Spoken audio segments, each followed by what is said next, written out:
Something's wrong with this town. And it's not the fog, not the way the streetlights hum like dying stars, not even the way the river smells like rusted memories. It's deeper, older, like the ground itself is tired of pretending. Every corner whispers a name we've all tried to forget. Every silence hides a scream that never stopped echoing. And if you listen long enough, you start to remember things that never happened to you. That's how it begins. They say memory is supposed to fade.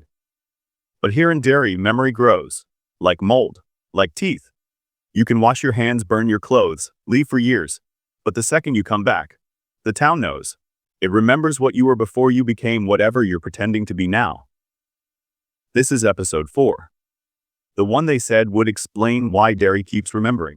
But trust me, the truth doesn't explain anything. It infects it. When the episode opens, the streets look clean. Too clean. Kids laughing, the fair in the distance, confetti in the air. But the latter feels wrong. A little too loud. A little too rehearsed.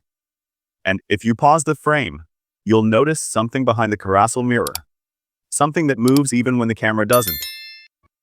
Just a trick of the light, someone says. Sure, that's what they always say before the lights start blinking in Morse code. Something's wrong with this town. It keeps remembering things we're trying to forget. That's not just a line from the episode. It's the entire point. The town itself is remembering. But the question is, whose memory is it really? Is it ours? The people who survived? Or the ones who didn't?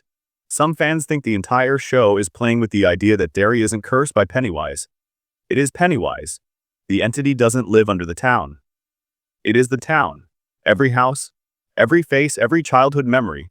Part of one massive organism that feeds on emotion. And guess what emotion keeps it alive? Fear. You can't cage what was born from terror. You can only feed it. Or starve it. There's a scene. Blink and you'll miss it. Where a character walks by a cracked mirror. The reflection smiles half a second too late.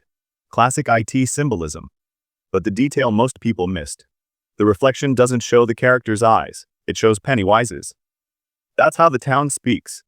Through reflection, repetition, and déjà vu. It doesn't haunt you with new nightmares. It recycles the old ones until they feel like memories. And here's where the real horror begins. When you can't tell the difference between what happened and what Derry wants you to think happened. The showrunners confirmed something subtle in episode 4's commentary. The town's curse was never meant to be defeated. It was designed to remember itself. Because as long as someone fears what happened here, the story never dies. Do you get it now? The curse isn't about survival. It's about storytelling. Fear keeps the narrative alive. And we, the audience, are the ones feeding it. So, the next time you rewind to catch a clue, you're giving it exactly what it wants. Your attention, your emotion, your fear. There's a moment mid-episode. Blink and you'll miss it. Where the lead character whispers, "It saw me again." It remembers. That's not just him talking about Pennywise. That's him realizing Derry doesn't forget people. It forgets boundaries. It sees through time. Through trauma. It remembers us. Comment below. Do you think places can actually remember? Like, does trauma stain a location the way blood stains concrete? Because if it does, that means Derry isn't fiction. It's just the only town honest enough to admit what it is. Another scene. The storm drain shot. You know the one. Everyone expects the red balloon, right? But instead we get a reflection of a face that shouldn't exist anymore. A face from season 1. A ghost of someone who was never supposed to return. That's the genius of this episode. It keeps reminding us that forgetting isn't healing. It's feeding. Because when fear is starved, it goes quiet. But when you remember it eats again. Halfway through, the narrator's voice drops. Whispered tone. Shaky.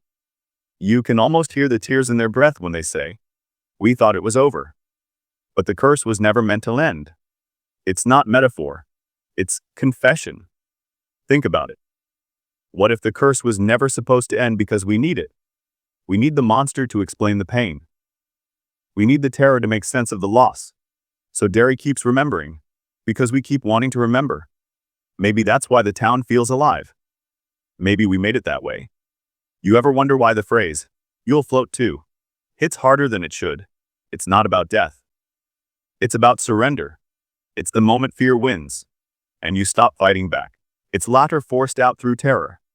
It's the sound of a memory learning to swim. That's what episode 4 nails. The duality of fear. It's not just what's under the bed. It's what's inside your head.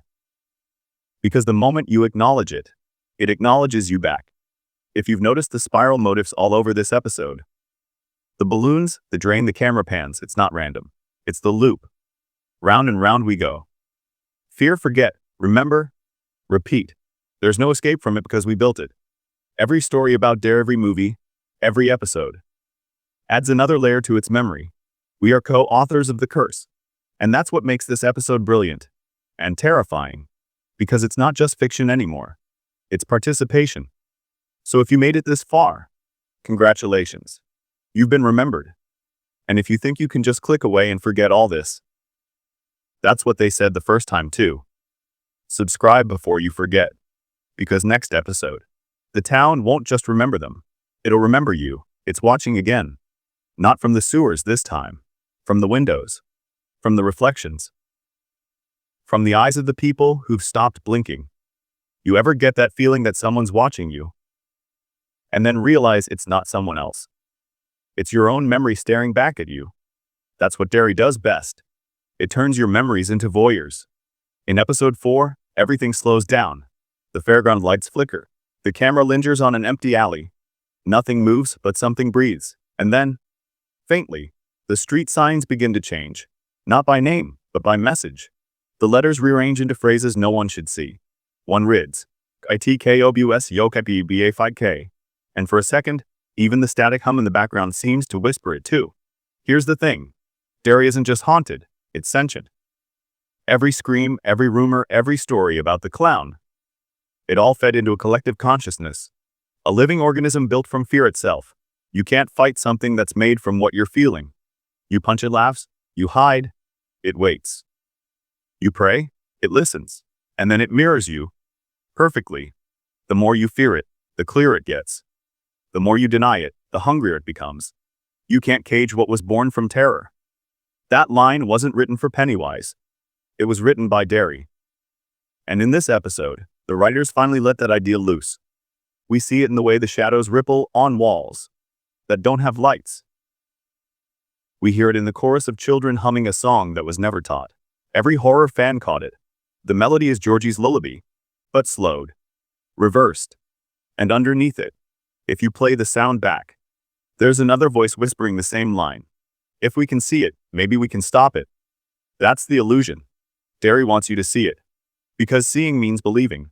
And believing means feeding. Let's pause for a second. What if the real monster isn't Pennywise at all? What if he was just a face? A mask that Derry used to make its fear look human. Think about it. The red balloon, the laughter, the clown suit, distractions. Symbols so ridiculous they make us forget what's actually happening. Because what's more terrifying than a clown? A town that thinks. You remember when that one survivor said, "It saw me again. It remembers." We all assumed it was about IT. But watch the camera angle. The reflection isn't a window. And the shape isn't a clown, it's a silhouette. Tall. Still. Watching, that's not coincidence. That's escalation. The town isn't waiting for IT to return. It's evolving without it. Here's a theory only hard fans have pieced together. Every 27 years, Derry doesn't just wake up the monster. It resets the memory of everyone inside it. But now, something went wrong. This time, the town remembered too much. That's why the timelines feel scrambled in episode 4. The flashbacks bleed into modern shots. The adults dream as children, and the children speak with adult guilt. It's not bad editing. It's deliberate. The town's trying to put its memories back together, and we're watching it remember itself. Comment below. Do you think a place can become self-aware through trauma? Or do you think Derry is just a mirror for our collective fear? A reflection of everything humanity refuses to face? I'll be honest. I don't know anymore. Because if fear really creates form, then maybe Pennywise isn't the enemy. Maybe he's the proof. There's this quiet moment near the middle of the episode. Blink, and you'll miss it. A kid runs through the rain, trips, and falls into a puddle. The camera zooms in, and for a split second, the reflection doesn't show the sky. It shows the sewer tunnels, lit from below, and floating past the boy's face, a red balloon. But when it pops, there's no confetti. Just teeth. It's so fast, you'd think it was an editing glitch. But it's not. It's Derry remembering what it used to be. There's a deeper horror hiding in plain sight. Fear doesn't need a monster to survive. It just needs repetition. Every scream, every retelling, every rewatch keeps the cycle alive. You know how we say, when fear feeds it, we make it starve. That's not true anymore. The town adapted. Now even talking about fear feeds it. Every word, every click, every breakdown, another heartbeat for the thing beneath. So congratulations. By watching this video, you're part of the loop. You ever realize how horror fans always say, "I just move out"?